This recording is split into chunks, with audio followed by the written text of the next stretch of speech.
Ya, Assalamualaikum warahmatullahi wabarakatuh. Eh, Salam sejahtera buat rekan-rekan mahasiswa semua. Kali ini saya akan menjelaskan tentang tugas proyek dalam mata kuliah statistika dan probabilitas. Seperti yang teman-teman lihat di layar, gitu ya. Itu proyek, gitu ya. Jadi tugasnya ini cukup besar dan rentang waktunya panjang, gitu ya. Proyek ini akan dicicil dari beberapa kali pertemuan. Nanti akan diinfokan apa yang harus kalian lakukan, seperti itu. Jadi secara silabus itu akan dilaksanakan setelah UTS, tetapi ini akan lebih mudah jika kita cicil perlahan dari minggu sekarang gitu ya. Oke, jadi gambaran dari tugas proyek itu nanti kalian akan membuat suatu penelitian ilmiah gitu ya, yang berlandaskan materi-materi perkuliahan statistika dan probabilitas gitu ya. Jadi selama kita kuliah gitu ya, nanti teman-teman akan diinfokan gitu ya tentang materi-materi perkuliahan statistika dan probabilitas seperti itu. Jadi materi-materinya yang akan diajarkan itu berguna untuk menyusun dari tugas proyek tersebut gitu ya. Jadi memang lebih baik dituntaskan dulu materinya, baru kita melakukan tugas proyek. Tetapi kita bisa sambil jalan dalam melaksanakan tugas proyek ini gitu. Lalu laporan proyek mengacu kepada penulisan karya ilmiah yang terdiri dari beberapa bab gitu ya. Jadi yang pernah saya bilang saat pertemuan online, jadi tugas proyek ini acuannya adalah penulisan karya ilmiah gitu ya. Ya mungkin teman-teman bisa tahu karya ilmiah itu salah satunya mungkin skripsi gitu ya, yang jadi acuan saya gitu ya. Walaupun tidak membuat skripsi tapi acuannya seperti itu. Jadi nanti ada beberapa bab di dalam laporan tersebut gitu ya. Untuk detailnya saya tidak bisa jelaskan sekarang gitu ya, karena nanti kalian akan pusing. Nah, lebih baik kalian fokus saja apa yang ingin kalian lakukan gitu. Kita akan lakukan ini perlahan, berangsur-angsur gitu ya, dan saya harap teman-teman juga dapat menyicil, tidak menunda sampai akhir, karena kalau menunda sampai akhir pastinya tugas ini akan berat seperti itu. Nah, data yang digunakan merupakan data real dari pengambilan langsung gitu ya. Jadi eh, yang di-highlight adalah data real gitu ya. Jadi data yang teman-teman gunakan itu data yang real gitu ya, bukan data yang kalian buat sendiri, bukan gitu. Data real, jadi saya bagi dua gitu ya. Jadi ada data real dari pengambilan langsung dan ada data real menggunakan data hasil pengolahan pihak lain. Nah, di pengambilan langsung itu bisa diistilahkan sebagai data primer. Untuk hasil pengolahan pihak lain itu data sekunder.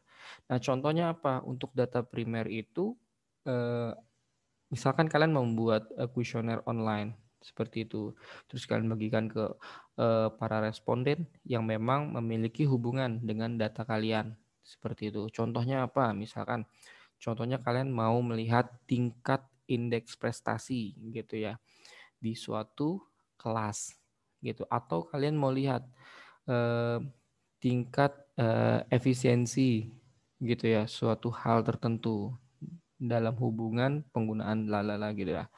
Jadi seperti itu.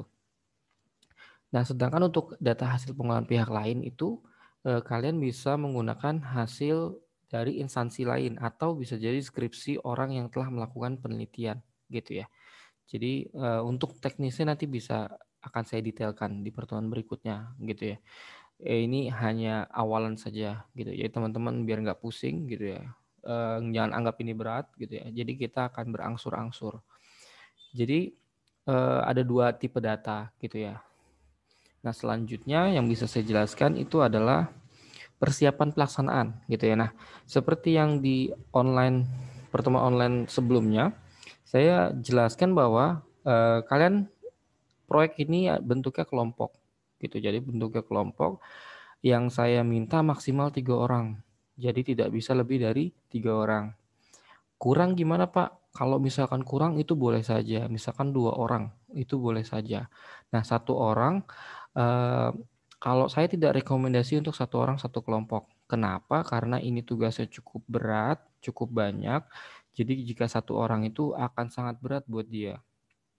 Jadi emang idealnya tuh 3 gitu. 4 kebanyakan menurut saya. 2 memang masih cukup tapi akan lebih berat jika ada 3 orang gitu ya. Nah, jika kasusnya di kelas kalian itu terdapat mahasiswa yang ganjil gitu atau tidak pas. Contohnya misalkan ada 31 mahasiswa. Maka caranya gimana? Caranya itu kalian dengan membuat 2 kelompok yang terdiri dari 2 orang. Seperti itu. Jadi jangan menyisakan 1 orang gitu ya. Eh, Sebenarnya itu tidak masalah buat saya, tetapi akan jadi masalah buat kamu gitu ya. Jika masih ada solusi, kenapa tidak diambil solusi tersebut gitu ya. Tapi lain hal jika orang tersebut memang sukarela mau sendiri satu kelompoknya gitu. Itu nggak masalah. Berarti dia sudah siap dengan konsekuensi yang mungkin akan dihadapi gitu. Jadi ini saya highlight ulang tugas yang cukup berat, cukup kompleks gitu ya, karena akan terdiri dari penulisan, pengolahan, dan analisis seperti itu. Nah, terus yang kedua menentukan tema. Jadi yang saya minta itu adalah tema, bukan judul gitu ya, bukan saya minta judul bukan. Temanya apa? Contohnya, misalkan saya mau ambil penelitian tentang sekolahan gitu ya. Spesifiknya mungkin apa namanya pelajar terhadap gadget gitu ya, atau saya mau ambil tentang penjualan motor, penjualan mobil gitu ya, atau lain halnya gitu ya. Itu tema. Judul itu kan lengkap, detail gitu ya, dengan metode, terus apa yang mau dilihat, analisis apa namanya analisis hubungan atau lain-lain gitu ya.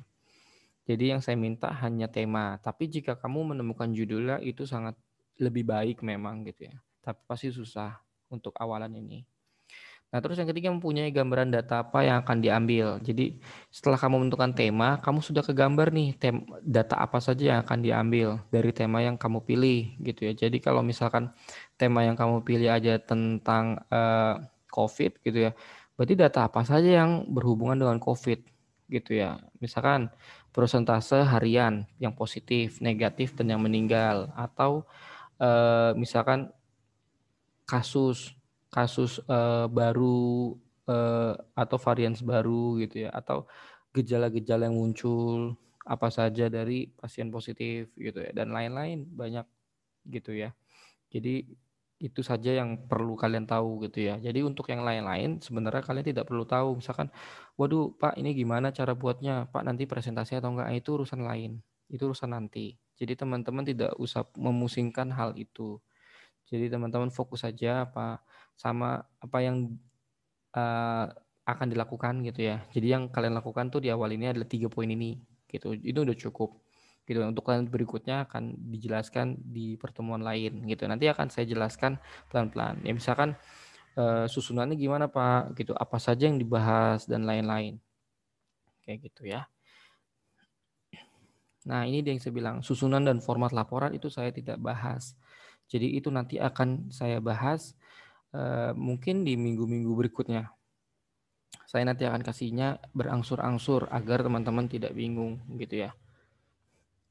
Tetapi juga nanti tidak akan mendadak juga insya Allah seperti itu. Nah, itulah penjelasan awal tugas proyek yang harus kalian lakukan. Jadi yang kalian fokuskan adalah tentang 3 hal ini. Membuat kelompok, menentukan tema, dan punya gambaran data yang akan diambil gitu ya. Jika belum punya kelompok gitu ya, tolong hubungin kelas masing-masing gitu ya. Apakah ada yang kurang, apakah ada yang butuh gitu ya, butuh orang gitu ya. Terus jika ada yang belum punya tema, segera cari tema gitu agar ada gambarannya seperti itu ya. Nah, hanya seperti itu saja penjelasan awal tugas proyek. Jadi selamat mengerjakan. Jika ada yang bingung, silakan ditanyakan di grup atau japri saya. Tapi lebih prefer di grup saja gitu ya. Jadi terima kasih. Saya tutup dulu. Assalamualaikum warahmatullahi wabarakatuh.